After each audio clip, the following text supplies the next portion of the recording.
Hallo und herzlich willkommen zum Auf Die Fresse, the VXV Review podcast in English. I'm Ian Hamilton, joined by, I believe, the word via Mike Kilby. And Mike, how's it going? Very nice reference. Doing very well. It's absolutely freezing here. The cold winter's nights are drawing in. It's been all right. It's just when you thunder towards Christmas, you kind of don't have a lot of time for anything, to be honest, do you? Yeah, well, I mean, we've been up north all week, and we're saying it's like 200 yards from the North Sea. You step out the front door, and it's literally the strong sea winds. Like, yeah, it was cold when we got here, and now it's below zero. We're getting snow showers every day, which, yeah, that's fun when you're trying to drive in it. But yeah, there's been a fair bit going on since we last spoke. Driver champions, who's been to Canada.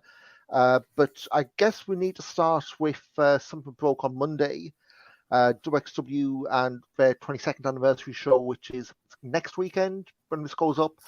And they announced this past Monday that they'll be streaming this on Build Plus on a near live basis, kind of like they did with 16 Karat Gold earlier in the year. I guess for those who aren't German or based in Germany, Build Plus, it's a subscription service. €8 a month, I think it's on offer $2 a month at the moment.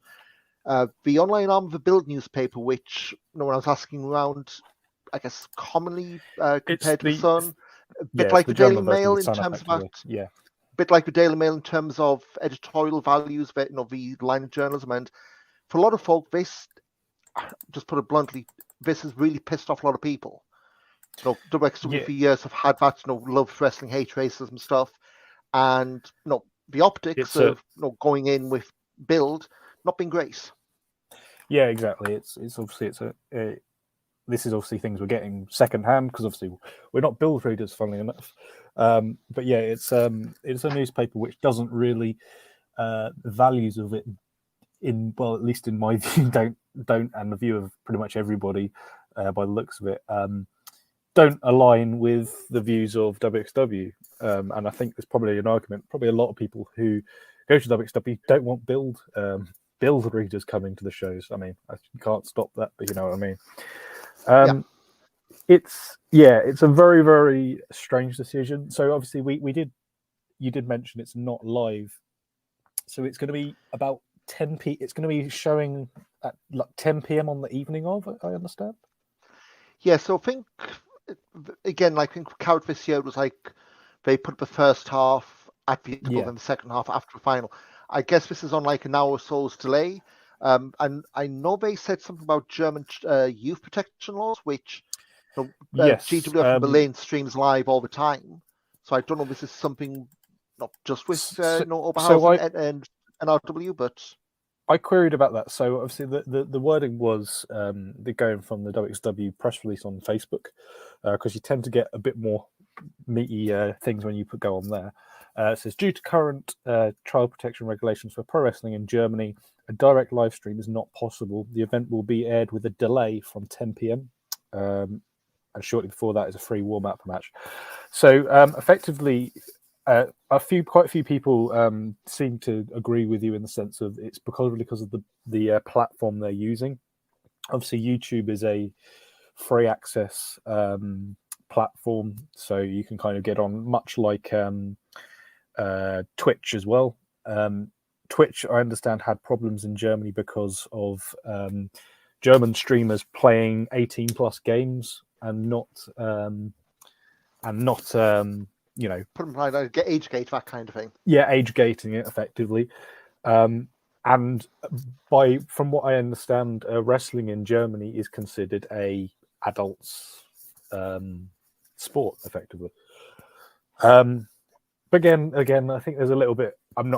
There's a lot of not quite sure what exactly the story is, but I think effectively because GWF is on YouTube, it doesn't seem to get around the same thing. The same with Project Nova, the other the sort of that lovely fresh promotion in Berlin. They don't really have any of the problems, and all of the it seems very, very odd. But I suppose we can kind of look at what WXW is getting out of it. Yes, I mean, quick Google, and again, neither of us are from Germany, so this is whatever Google's telling us.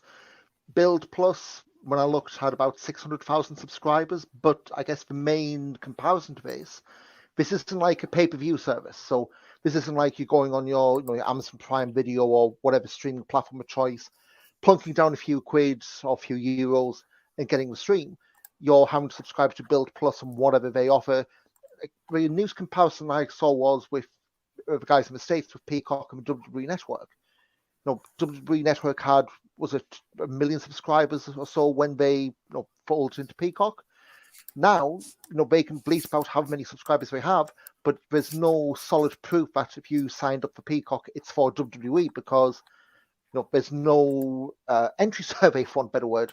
And likewise here, 600,000 people, give or take, for usual churn, will have access to direct streaming. I guess, well, logically, it'll just be the German language version. Unless Dave Bradshaw's flying over and they're doing an English live commentary for, for the, I doubt how there's many much people. value in that, No. really. But at the same time, they have available to 600,000. I guess would be some VOD as well. If this is still going on directly now, the usual turnaround, then much later on, of course, the WWE Network / Peacock. So this isn't like an exclusivity thing. This is as well as, but yeah, I think for a lot of people, just the sight of WXW and Build side by side. I mean, the first comparison people came up with was Nick Kine was 3-4 years back when he came in. MMA fighter, yeah. And I remember vividly, for flying and just for the sheer dislike, and that was just not for an individual. You've got another media organization, and sure, you've got the whole corporate synergy, all that, exposure to another audience, which is great. But like you say, I don't know what the typical Build reader is or what the typical Build reader is like. I can probably imagine just from some of the headlines that I'm trying to translate, is that the kind of person you want?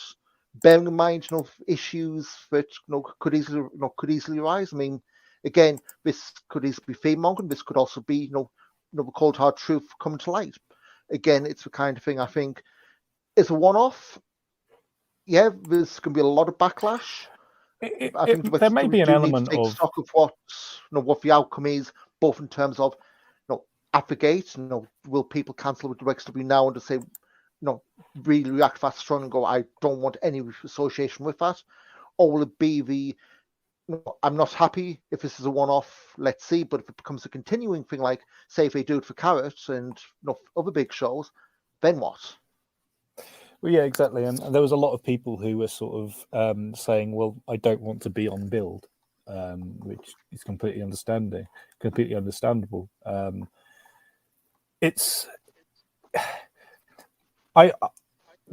In my eyes, I mean, obviously, I don't know. We don't work. We don't know what the deal is there. But from what I think probably is happening is, I get the impression Build is probably going. There's no Bundesliga on at the moment. The World Cup will just be finished.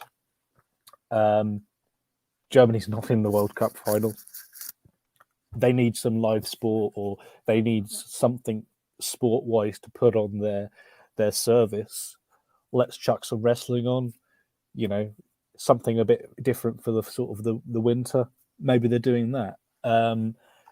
It's as I say, I think it is a bit of a it's a bit of a short-sighted move. I think they had a taste of what it was like with Nick Hine, as you said, but this seems a lot worse than me. And arguably, I think the whole Nick Hine thing for me was a bit less tasteful than partnering with Build. I mean, in the UK at least, Progress partners with the Mirror, is it? Daily Star. This is the Daily Star, and really, what's the difference really there? Is there? There's not really much difference there. So it's another red top newspaper. Just I mean, the Daily Star is it's maybe not, it's not quite the Sun level, but it's still a it's a News Corp. Well, it's not News Corp, is it? It's Desmond, isn't it? But it's a it is a red top in the same sort of manner as Build. So, and there doesn't really seem to be much criticism of that beyond the star just shilling progress shows. So I don't know. It's an odd one, really. Yeah, again, I think for both as being outsiders, it save a distaste. It's difficult to be a bit more in depth than this, really. Yeah, I mean, we saw I know you mentioned the P word, progress there in Dubai this weekend, and there's a hell of a backlash to that. Okay, some of it maybe, if you want to play semantics of how the promotion there with, is actually partnered with the UAE governments, but yet it's that whole thing. It seems like the European scene, or a fair chunk of it, maybe doing the sideshow Bob stepping on rakes things, at least with certain sections of their fan bases. Yeah, and as I say, I think there may be an element of that WXW has been offered. I'd like to think the thing that they've been offered is Build said, "Here you go, here's a pile of money. Can we put this on Build Plus?" And they've gone, "Yeah, sure, go on then." And that's probably it. But yeah, I think I don't really feel that there's much more I can sort of say. I think this is kind of it may be a one-off thing, but it could also be a developing story. If this is something that continues, it's going to be something that I think they will have to encounter, because there's people I see who are considering boycotting this, WXW because of this. So yeah, it's a tough one, really. I guess we'll keep an eye on Match 1, see how 22nd anniversary goes and if anything comes up in the future. But speaking of future shows, I think it's about a week or two ago, Diva Boat and Achieve. Christ, some names they've got for Back to the Roots completely caught me off guard. Like that poster came up and it's like, okay, so we've got Amal, okay. Maria Dolorosa, Yota Tsuji, Greedy Soul. Yeah. What the hell? Did I see a Mashup Rev Pro poster here or what? Yeah. So Yota Tsuji, as well as Brendan White and Danny Jones, or the Greedy Souls. Quite interestingly, at least on Instagram, although maybe that's a little bit of the Wild West shit on there, but they are promoting Brendan White and Danny Jones as the Rev Pro British Tag Team Champions. Now, it's odd that they have kind of gone Rev Pro. I don't really think there's anything to really read into as much, but it's always nice to see at least I'd like to hope there is a bit more cooperation between the two. But Yota Tsuji as well, I think, is a very, very interesting one, and it does make you wonder. We know now that really WWE has no influence on the shows, but you do wonder, like, well, this is a New Japan young lion. He's on. He has gone to the States now, hasn't he? Or has he gone to Mexico? CMLL, yeah. CMLL. I can imagine he'll probably end up on Strong as well. So is this a thing where it's like they're going to cut the Yota Tsuji match out of the show and things like that? And interesting. It's an interesting booking. I think I don't really know if he's the guy I would have picked. Sort of. Yeah, I mean, I'm not sure if he's the one who I would have picked. I mean, they had, way back in the day, Hiromu Takahashi did a lone WXW show. Hiroshi Tanahashi, Absolute Andy, but what the hell, 5-4 random match is in WXW now vaults. And hell of a match too if you go looking for it. But yeah, I mean, I think they've mentioned on social media, the Rev Pro Tag Champions, which, see after the was it Uprising 17th December. But the fact that you've got guys from UK, and I think that weekend as well, they also have another Fight Forever taping at Gelsenkirchen. So I wouldn't be surprised if at least one of those two, Greedy Souls or Yota, we're going to be doing the Fight Forever stuff as well. I mean, it's YouTube. Makes sense. It makes sense. And I guess out of the two, and again, this isn't any inside knowledge or anything, we've just passed Tag Festival, so it's way too early, under normal circumstances for new tag team coming in, steamrolling and then running with the belt through to Tag Festival. But maybe there's some kind of audition thing, because was it Back to the Roots last year? Carlos Romo was in against Tristan Archer. That good match. Shame about the injury, got the end of it, which kind of derailed a fair bit this year. But it seems like Back to the Roots seems to be where they are, bringing the wacky, you wouldn't normally expect to see these guys in WXW bookings. So who knows? I think for Suji, last I heard, he still has that New Japan agreement. Although who knows these days? Was it Yuya Uemo's been playing Twitter saying he just wants to wrestle, no longer with New Japan. Be interesting to see, whether, at least for Greedy Souls, whether this is something where they can latch on with the German crowd and turn WXW into a second home away from home. Yeah, and I think really, like, I do feel WXW is a bit short on tag teams at the moment. I think you have Amboss, but then you've got Amboss, you've got you don't have the Bastards anymore, as we will speak to in a minute. You've got the French Adors, and you've got Rotten Flot, and it's anniversary they're doing a last chance title shot match, which kind of takes them out of the picture.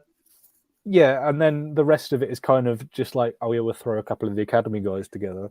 I think you need an extra, you need another team, and I say bringing in. I think Greedy Souls are. If you bring in a Greedy Souls, or you bring in, a wishful thinking, you bring in a Sunshine Machine, for example, it would really sort of shake up the division. That I think it really does need a bit of a shot in the arm, because I think traditionally WXW has always been very, very strong for the tag team division, and I think at the moment it's a little bit on the back foot.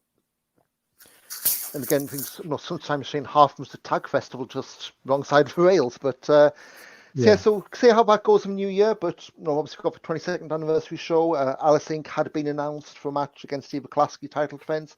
That's off due to rib injury for Alice Inc.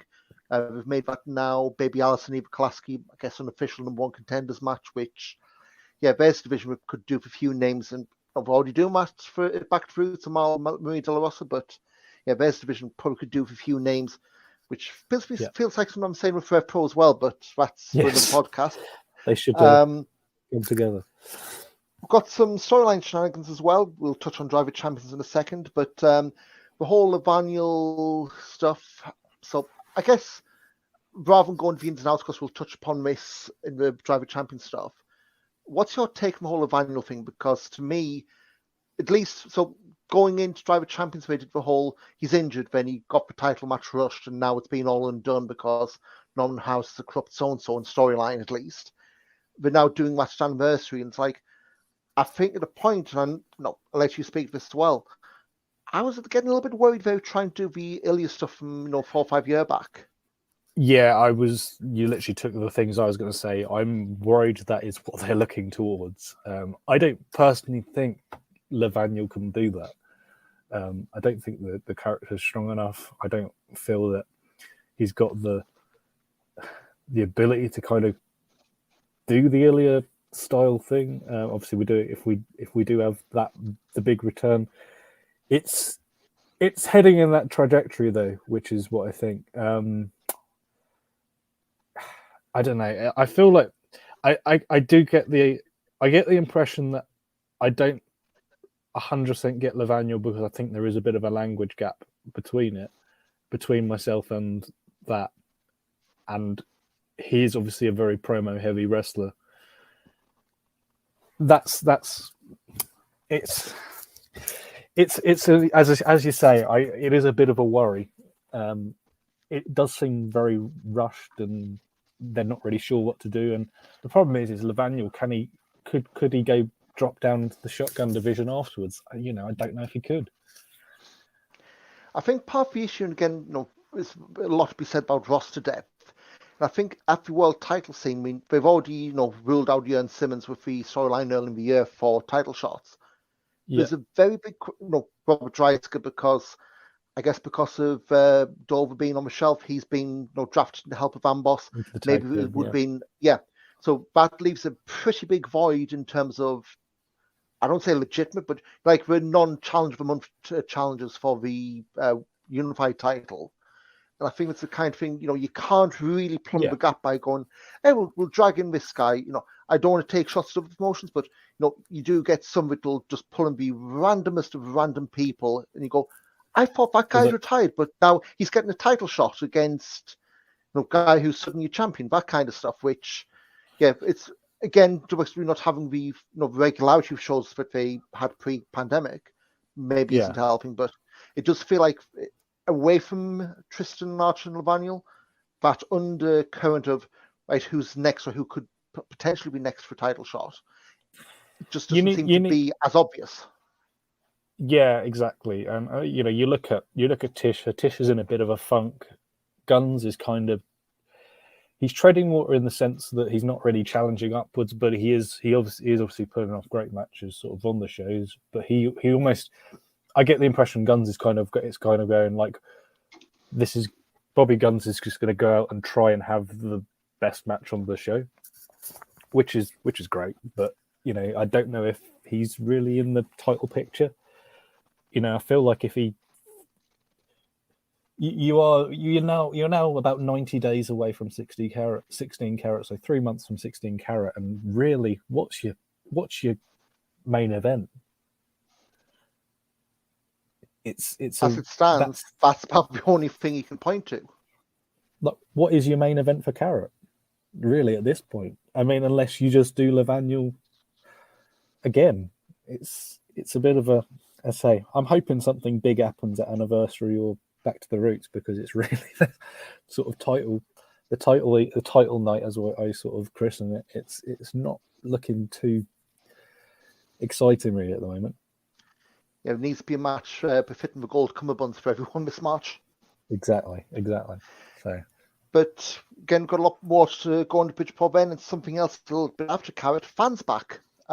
Yes, they're running the mini market halls, I'm calling, so the cockpit on steroids in Gelsenkirchen, May 20th, 2023. 2 shows in one day, both at the in the round. There'll be tiered seating at the Alma Park Fight Club. So it's going to be Academy show in the evening, Fan 2023 in the afternoon. If you saw the photos, we put them on Twitter during Tag League weekend, Tag Festival weekend. It's the bit when you first go through the doors. We've got the tiered seats down where the MMA cages, that's been taken out, rings going in. We've got all the production stuff already there, so you're going to have a rather unique setup for 2 shows, and they're going to be doing the Academy show. So, hopefully pretty big crowd, because that's going to come in with your fan ticket. And unfortunately, I didn't write down the numbers, but I think they said, good few hundred people could, theoretically, sit and stand there for the show, which... I thought it was like 300 to 400, wasn't it? So that's pretty much around the ballpark of Marketall. Yeah. At least, so that could be a real goal. Shame it's in May. I don't think I'll be able to make, but yeah, that's, if you can, that's going to be a heck of a show to go down to just for the, just for venue alone. Yeah, and I think the other thing is it's I know that they have sort of said a few times that some of the towns aren't getting the crowds they'd like 100%. So effectively being able to run a show in a pretty much a market near enough where they have the most sort of visiting fans anyway, it's a venue which they probably don't have to pay as much to host in. They're kind of all in control of everything. It's their venue now, effectively. I think it's a very interesting thing, and it does make you wonder that if this is a success, do they maybe go, right, let's maybe do Inner Circle there in the future? But I don't know. As we sort of say, that's a query for the future, and see how that goes. But it's certainly a really, really exciting idea, and I think that's the first thing I sort of said when I walked in. And then I was like, why? Let's get them using that venue. And I kind of did point at the Octagon, really, but then I suppose if you put a ring in there, then why not? Well, again, I think Inner Circle maybe not work, but heck, some of these small shows, and if it's more shows that aren't, putting big air quotes, burning out Oberhausen, but still in the same area, can only be a win, especially if it's a venue they've got a good relationship with. And speaking purely from a selfish point of view, that room is nowhere near as tiny and as closed off as where the Academy is. So less chance of a heat stroke, which can only be a win for everyone. Yeah, exactly. And as I sort of said to a few people, because there's a few people who've said, talking about going to Carrot over the weekend, and I was saying, like, yeah, if you're going to Inner Circle, I mean, I'm wearing shorts to it next time. It doesn't matter if there's 3 foot of snow, I'm wearing shorts. And without naming names, bring your stopwatch because they'll get results out quicker. Yeah, but exactly. So Speaking of Carrot Weekend, no more new names announced, I think, since we last recorded. Davey Richards, Masha Slamovich, Trey Miguel, and Commander. 12 names left to go, of course, from the line of the 16.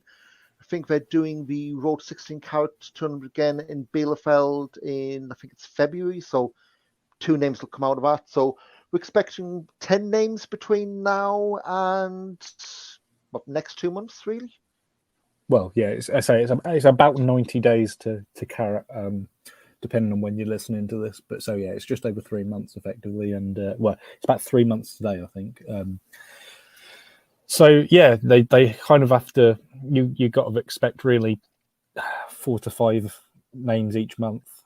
Usually they do one on anniversary, 1 or 2 on anniversary. They usually announce somebody on Christmas Day.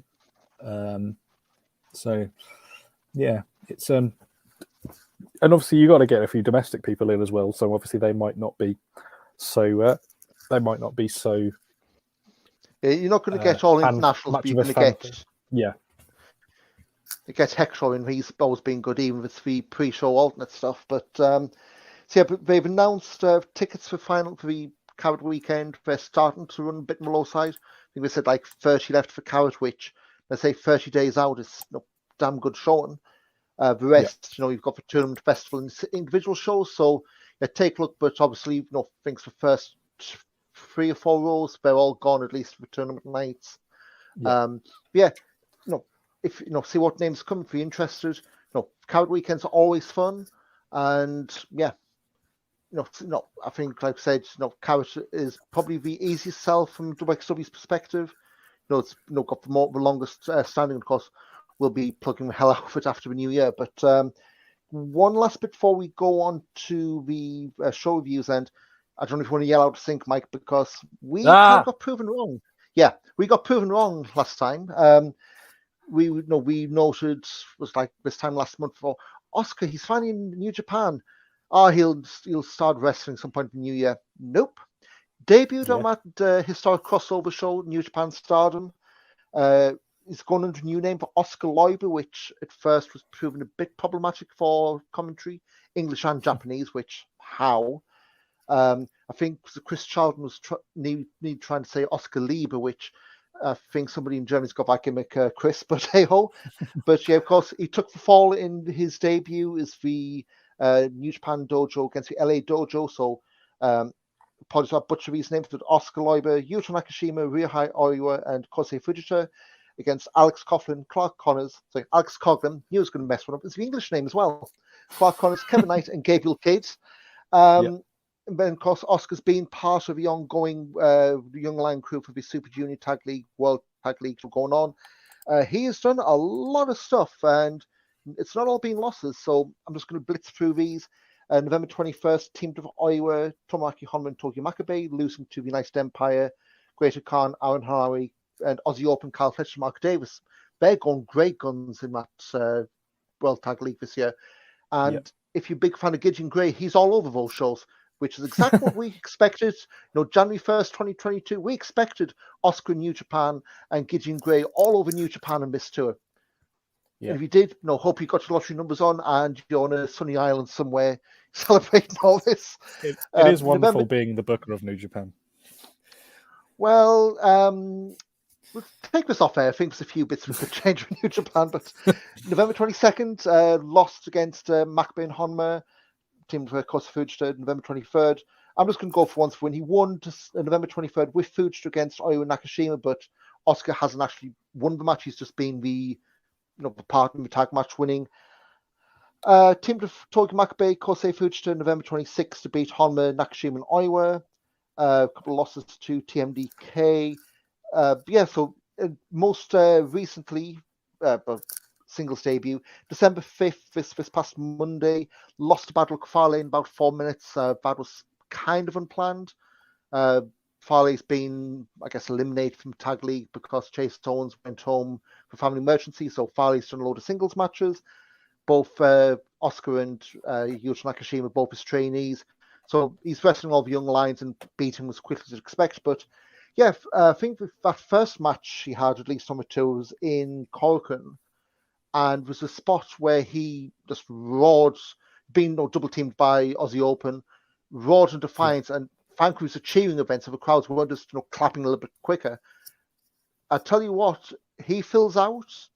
New Japan's got something. I mean, we've said this all year long, but he's towering over pretty much every other bugger in his teams. Because he fills out, you've got a monster on your hands. Yeah, 100%. And I think we've kind of said already, but I think he's sort of German wrestling's sort of biggest prospect, I think, since Walter and Jr. Really, I don't think that's an unreasonable thing to say. I think it's a prodigy. It's like seeing sort of somebody break out of the sort of the youth team, get thrown into the first team and flying. So it's a very exciting time to be an Oscar fan, and as I say, I kind of anybody who sort of feigns any interest in them, I immediately jump in and talk to them about it on Twitter, because I think it's good to have somebody to root for, really. Yeah, especially with some of these shit shows going on, but we will park those for another podcast. So yeah, I've got a couple of shows to talk about, some in more detail than others. We'll start with Drive of Champions from last month in Frankfurt.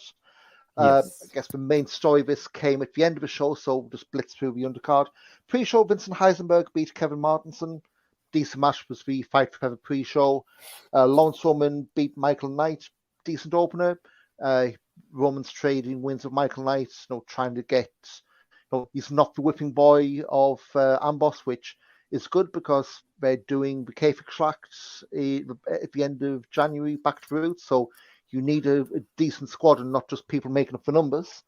Allison submitted Baby Allison in just under 10 minutes to retain women's title. That, to me, I thought probably best women's match WXW's had in recent times. Even if Frankfurt crowd were very much not sold on Allison, which you're going to get for someone who, this is what, day 3 in WXW for her at this point? For what it's worth, Frankfurt has always been the worst crowd WXW wrestles for. I've always thought it's been the absolute worst. So, you even get like the not muted, but quite unexpected reactions for the bastards later on. But decent match, and hey, run by one back. I thought it was pretty decent. I know, Felix was raving about it. Pretty much as soon as it happened, which. When you get guys who are the company doing that, you always have to take the pinch of salt. But yeah, Bowen more than lived up for hype. So yeah, there's something to have in your back pocket when the eventual title rematch comes back around once all this stuff with the Bastards resolves. Peter Harney and Eli Bloom beat Robert Dreisker and Icarus, so the Amboss against the trainee stuff rumbles on. Yeah. Axel Tischer pinned Cara Noir, again another decent match, but I've never been sold on Cara Noir. I know I'm an outlier with that. It was a decent match, a little bit better than the one they had in the Dead End of the Groundhoppers, the first one. And one. I do agree with you. I think we're definitely not sold hugely on Cara Noir, but I have to admit, this is probably one of the better Cara Noir matches I've seen in the last year or so. So really, I don't have a lot of complaints with that. I thought this match was pretty decent, actually. I quite liked this one. Probably my match. Of course, for now, 1-for-1, they are doing the rubber match at the anniversary show. So expect something from there. I guess one or both from being carried next year based on that. Second half kicked off. Fast Time Mudo beats Endakara in just over 10 minutes, 38 seconds. I thought it was a decent match, but if this wasn't in the notes, but Endakara, how many people knew been missing the boat in this guy? Like, I know he said he's going off to Japan next year. I think it's short term because he's booked for Soft Pro in Manchester. I forget the opponent. But this guy, well, hat tip to Shauna for that one. She shouted that out to me last week. He is currently booked for Soft Pro. Okay, I need to have a look because the tweet's gone.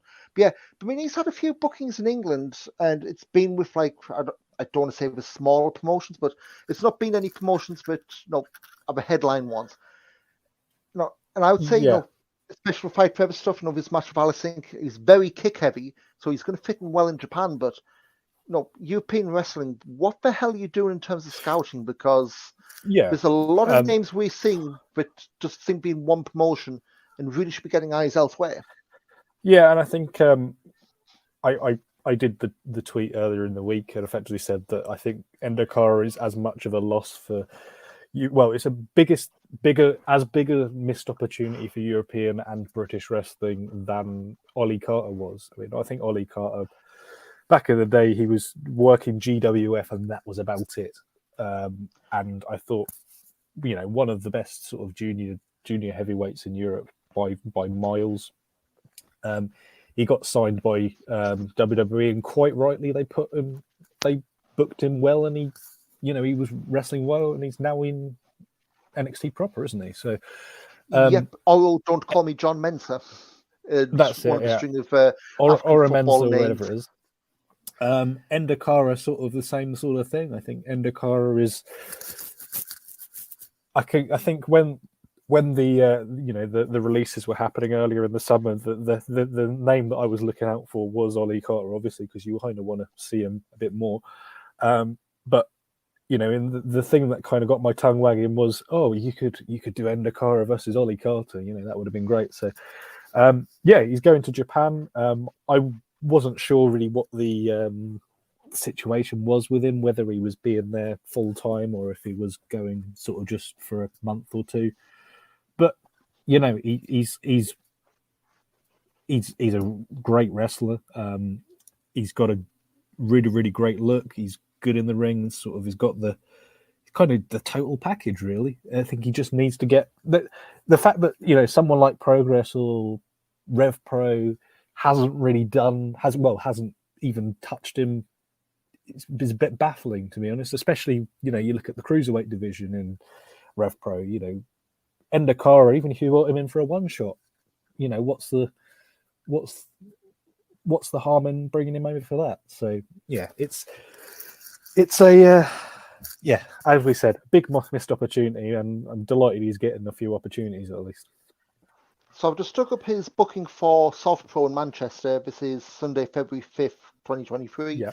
So it means, sadly, he's not going to be doing the 229 in London that day, but Endokara against Leon Slater, which... Oh, cracking. Yeah. But to me, like, if I wasn't... Now you're talking. I've got my Red Bull season ticket, but that's a match I'm absolutely hunting down on tape when that hits, because, like, yes. I know it's for me, it's a main event and win the country, but why, with all due respect to Soft Pro, what the hell are they doing booking that match? Like, their promotion, but again, I've said BritRes does not scout, especially internationally, very well, it seems. And there's proof. Yeah, exactly. I don't really know Soft Pro. It's not a company I profess to even have any knowledge of, but that's they've done just for one show, so it was totally understandable. But it's keep an eye on that. Yeah, I want to search for if it does sort of end up on there. Going back to storyline heavy stuff now, Tristan Archer Levaniel. So we touched on they had Levaniel have a neck injury the days before the show. Then Norman Harris, I guess the Ghost of Christmas present decided, no, we'll give you a title shot, Levaniel, and it's now. And it's all storyline. Archer went after the neck the whole match. Went about 6 minutes before the ref stoppage. So yeah, it is setting up for the anniversary stuff. Maybe some bit after that, but yeah. I guess as an angle, it was fine. As a plot point to get from this to Levaniel, properly getting his title shot, the one he asked for, the time he asked for. But yeah, I think we need to see how that match is going to go. If it's going to be one with any degree of I guess one better word. Is he coming in fully healthy, or is he going to be kneecapped and balking the day before? And that's the next thing to stretch it out. If he's got a problem with his knee or his neck or whatever it is, it's got to be a huge risk to put the belt on him, isn't it? You'd think, but because I know during COVID as well, start of COVID, he missed one of his shotgun tapings with was the shoulder injury. So yes. This isn't something playing off of real life. This isn't a real injury, but yeah. That's something you need to be careful of for the obvious reasons. But main event, Sense of Alto, Idle Blanc, pinned Ahura and Maggot. and also beat Mikhail Schenkenberg and Nikita Charisma to retain the World Tag Team Championships. That wasn't the story because after the match, Ahura turned on Maggot, doing the whole play to the crowd.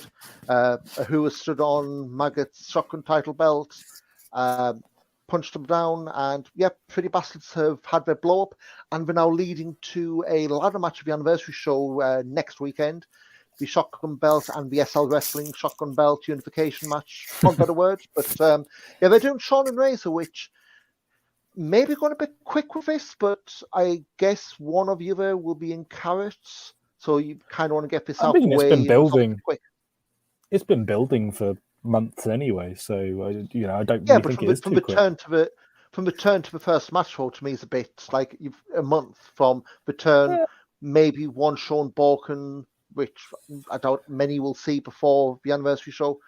But again, it's a whole what shows do you actually have that you could have put this out on. The anniversary shows are always pretty big. If you do the standard singles match at the anniversary, and then you go to Back to the Roots with the ladder match, you go into Back to the Roots and you go and gimmick match on gimmick match on gimmick match, and I kind of get why you wouldn't do it there. I don't know. True. But yeah, so if we finally pull the trigger on the Bastards, they are no more. Another tag team bites with dust, and now it's who and his unreasonably small ring gear against Maggot, and let's see where that heads. But the day after, we had the Fight Forever tapings. These got released match by match on YouTube, and all I say is I didn't know what the last match was because I think even now they haven't got the show listed on WXW's website. So I held off posting review in case they snuck another match up. They didn't, but the lineup you had: Michael Knight beat Kareem Brigante just over 6 minutes. Robert Dreisker pinned Danny Frey just over 5 minutes. Icarus over Ilya Bloom in just under 7 minutes. Again, these matches weren't bad, but look for match lengths. They were what they were. They're 10-minute ones to watch. The ones to watch while you're having a coffee, isn't it? Yeah. Massimo Pesca subbing for Bobby Guns beat Kevin Martinson. Now that was a bit weird. So I know Bobby Guns was pulled from the Canada tour. He was booked against Martinson for this. Obviously wasn't there. They put in Massimo Pesca, who's done. Was it the Fulda shows where they did the equivalent of the Mitteldeutschland Cup, the one-night tournament stuff? I know they've had a lot of Italian folk in the academy, so he was one they've pulled out. And I nearly said he was Francesco Ricchieri's old tag partner, but Cage Match has got 2 Massimo Pescas, and it's a little So it's unclear. His tights had Max Peach on his arse, so there's something you probably shouldn't notice. But I thought it was a decent match for someone for a guy I've never seen before. Martinson, I know he had a big hand in early day PWG. But Pesca, I don't think I've ever seen before. And someone I'd Pesca, I thought that would be fish rather than peach. But, well, maybe it's like French where it's pesh and pesh is the same sort of thing. Maybe. Well, Pesca. Maybe that's just a name was pulled out just to not call Massimo. But that was a decent match. One maybe worth going off your way for, but again, you need to see. Is he going to be on future cards, or is this like your one weekend shot and done for him? Yeah. Well, he's got a WXW match under his belt now. So, Alison Hinda and Dakara. I'm not going to use the IG word, but really good match. Very kick heavy as you'd expect for the two of them. But a strange booking for me off because even if it was male versus female, I don't think it's a good idea to beat your women's champion. They didn't, but. Decent match for the 11 minutes we had. Yeah. I don't. Yeah, again, Indakara's strange booking, but as we've spent 25 minutes on already, strange booking again, sort of for Indakara. But I suppose there's probably an element of they probably train together quite a lot in Sweden, and they could probably work this match with their eyes closed. So that was kind of the impression I got. Again, if Cage Match is right, and I know some parts of the world they're a little bit spotty on. They've only had one singles match in the past, which really took me by surprise. But again, they didn't exactly work like they were strangers because it was a they probably roll around the mat together all the time. Yeah. But main event, Peter Harney pinned Leighton Buzzard.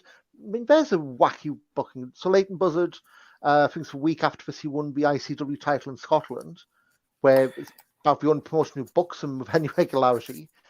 Going to WrestleMania, Yeah. so clearly Felix or whoever it is who's booking, booking guys. I don't know if Mark Shuttle's got a hand in, being from the UK as well. But there's a lot of names from the UK starting to make their way onto WrestleMania and the offshoot shows, which you wouldn't have had, especially with all the stuff we've said, with Brexit, potentially making this harder. Getting more UK names on, at least at a tryout level. Yeah, exactly. And reading the sting they had for it on the YouTube channel, they said Europe's finest young talents. So apparently for Tihani and Buzzard. So yeah, I have to admit, I profess I've not really seen much of Leighton Buzzard. He's not somebody who wrestles in my sort of circles, despite Leighton Buzzard being down the road from me, the town anyway. But yeah, it's yeah, I thought it was, like you say, there's quite a few British people going in that direction, which is fine.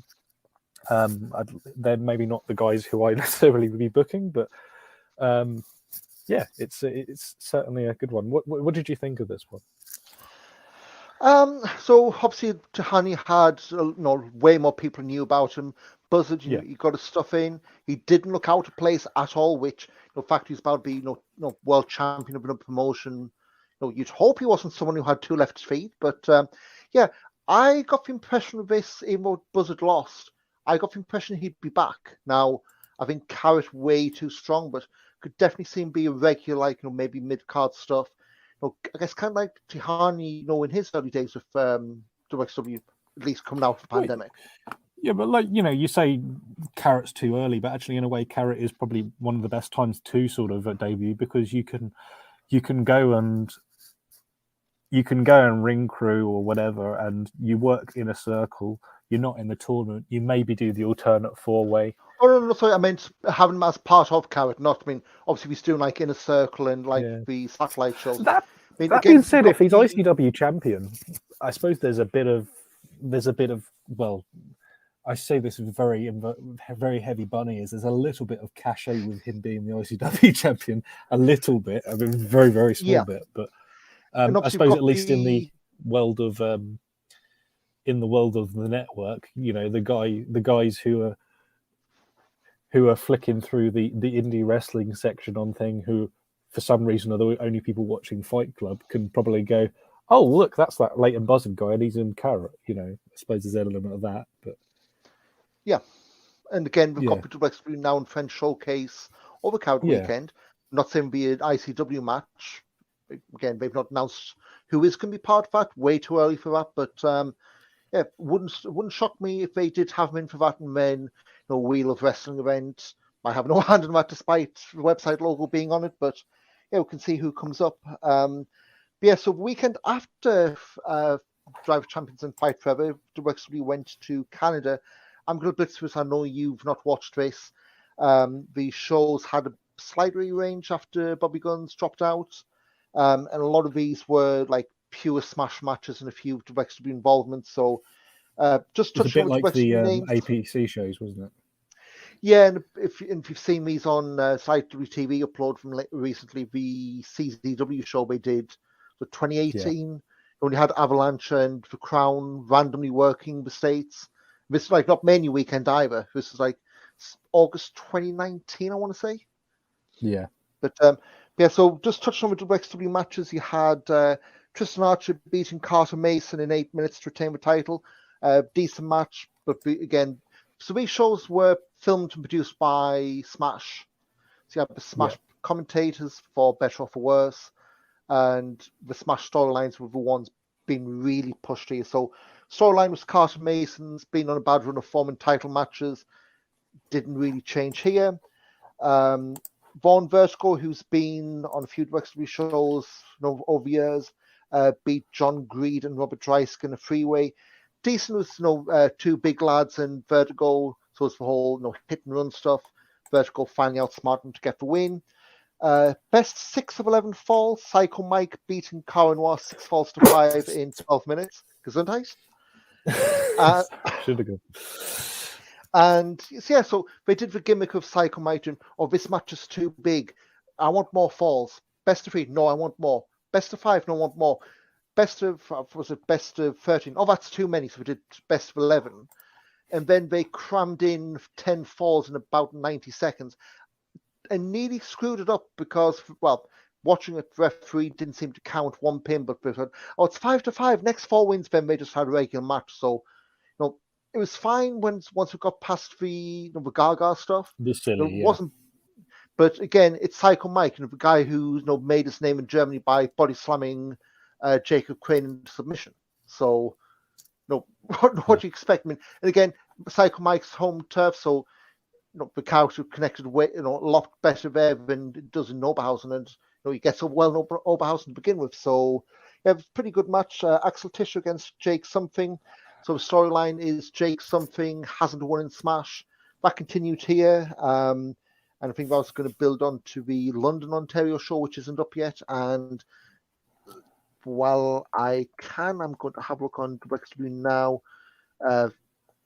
Toronto show's the last one up, and there is no timeline for December of the second show. So we'll see in match 1 what happens next. Main event, Kevin Bennett over Maggot to retain the Smash Wrestling title.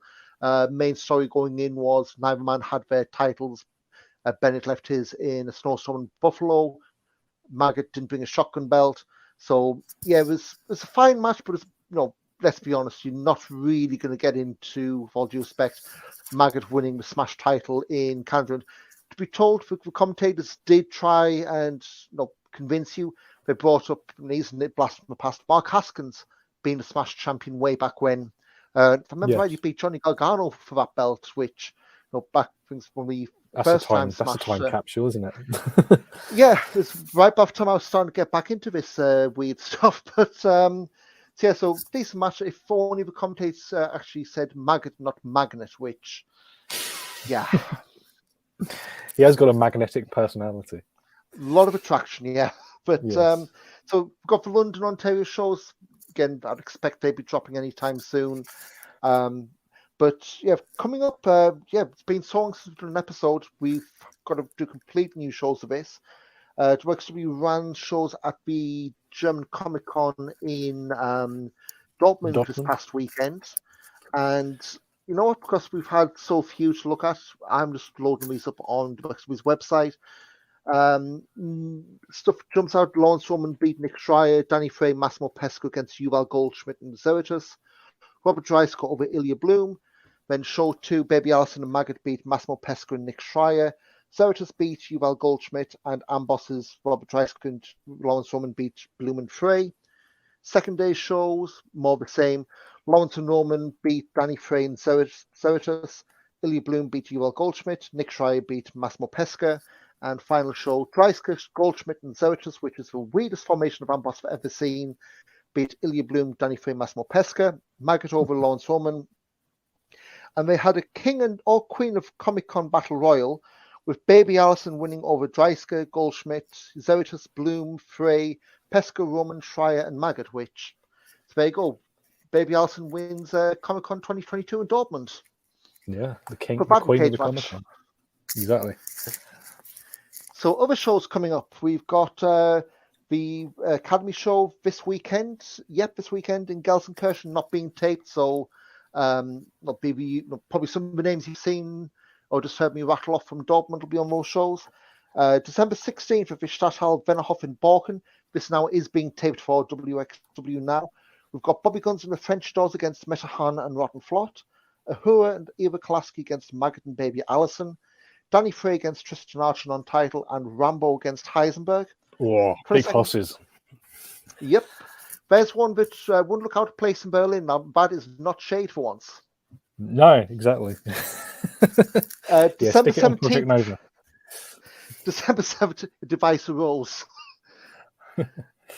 December 17th at the Turbine Hall, we've got the 22nd anniversary show. We've spoken about all episode long. Levaniel Tristan Archer for the world title. Rotten Flot against French Doors in what will be Rotten Flot's final tag title shot, I guess, against French Doors at this point. Bobby Guns against Metahan, playing off the stuff they did Shotgun 2020 before Metahan went to WWE. Baby Allison against Steve Klaski, that ladder match, Who and Maggot for the shotgun title, Cara Noir, Axel Tischer, and a relaxed rules match, Tornado 6-man tag, Ambosses, Dreiskell, Lawrence Roman, and Icarus against Peach Tahani, Orshi, and Ilya Bloom. And I think that's just made me remember they doing Dreiskell against Orshi in Balkan as well. So yeah, they're still building match one up. December 21st, WXW Wrestling Academy in Gelsenkirchen. They're doing a Christmas show, and it's one you can actually watch live. So basically, I think it's the week of the show. The rotation's going, and he's got this on his Twitter at the moment. Basically, make a donation to the Tierheim Gelsenkirchen of €10 or more. Send rotation screenshots through his Twitter DMs, as long as people haven't bulged into closing it. We know what Twitter's like these days. He'll get access to the live stream through that GoPro that's connected to YouTube. It's been booked and produced by Kids of the Academy, but it's actual proper wrestlers working it. And so far, we've got kids doing the match graphics, which I was going to say the one they've got out They're for adorable. Ilya Bloom and Maggot, they're better than some of the Vitreous ones I've seen. And I'm not making a bid out for it. Like, it's different from what the standard 2 mugshots and templates and all that. It's very cute. It's a cute idea, and it's great. It's about because it's for the Gelsenkirchen Zoo, isn't it, or like an animal hospital, isn't it? It's the animal rescue. Yeah. So it's a lovely thing, and it's the week before Christmas. It's after the World Cup's finished. Watch that. Be a great thing to do some good, and get to see a pretty decent show in the academy without sweating your ass off. Win-win. Exactly. Or if you do, I'm not paying any heating bills, but exactly. So after Christmas in the Neues Jahr, January 7th, 2023, at Marktholm, Hamburg, Dead End 2023, they've had Norman Harris sign a contract for an unsanctioned match, which I could go into semantics of all that, but yeah. Always like to see a sanctioned, unsanctioned match. Yeah. We just need to put the bulbs into this lights out match. Heisenberg and Jörn Simmons, unsanctioned match, going to finally blow that one off. Maybe that drunken guy from Tagfest will be there to scream Kiefer Teeth at Heisenberg all match long again. Yeah, maybe. Plus Axel Tischer and Lawrence Roman, that's on that show. January 14th in Aalborg, Denmark, WXW and Body Slam co-promotion. Announced just tonight, Bobby Guns against Emeritus, which that is a match I'm genuinely looking forward to that one. Not being too on top of my Body Slam. I know they don't tend to release stuff quickly, at least to WXW now or IWTV, but there's a match will be going up my way for. And then we start at the top of the show, January 28th, back in Oberhausen for Back to the Roots. We're going to have the Kayfik Schlacht cage match, which undoubtedly at this point is going to be Amboss against the Academy and Friends. And also Yosuji, Brendan White, Danny Jones, Muriel De La Rosa, Amal on the poster. And that's a lot. I guess, Mike, this is probably our last episode before Christmas. I guess if you wanted to give anyone some column stocking this year with XXW, it's got to be Norman Harris, right? He's always getting the coal in the stocking. Maybe build as well. Well, I'll be waiting for it to drop on XXW now with Dave Bradshaw on the English subtitles. But don't buy it on build. Wait 2 or 3 days and watch it on there. That's what we'll say. Yeah, XXW will probably get a bit more of your XXW Now subscription, especially if we don't cancel it. But I can't believe that they've now got. There's now 2 services that I say don't watch WXW on. I could ask for more of us, but I feel that could head in really dodgy area for one of us. But so anything to plug before we wrap up for the holidays? Not really, to be honest. No, not really. Groundhoppers Guide is obviously my other pet project that's on YouTube. So youtube.com. Type in Groundhoppers Guide on and Eddie, and you can find me and Arnold Furious who talk about football. Football stadiums. Good to watch if you haven't watched it, but there's not been a new one for a while. But apart from that, no, I'm at Mike Kilby on everything. I mean, Twitter is still alive, but I am on what's that other one? Hive? I'm on Hive now. You might want But to I don't uninstall post that them. one if. Oh, is it Yeah, bad? I. Oh, okay. It's, Well, I'll uninstall it. if what I've read is true, security holes bigger than the Iranian Costa Rica defenses is the Lovely. best Well, way to put it. I will uninstall that as we speak. So don't follow me on Hive because I'm deleting it now. Yeah, might see people logging in change Mike's posts. Apparently that was a security flaw. Don't know if it patched up, but they can follow me at. Yeah, that's all fun and games. At Ian Wrestling on Twitter, at Big Back Body Drop for the website, at Back Body Drop on Instagram as well, if you want to get confused following us. But that's it. Have a Merry Christmas and a Happy New Year, and whatever the holidays you may or may not celebrate. And we shall see you, I guess, in 2023. For Weihnachten? Fröhlich Weihnachten? Probably is after a few too many pints of Glühwein, yeah. Yeah, exactly. Cheers. Have a good one, guys. Cheers. Cheers.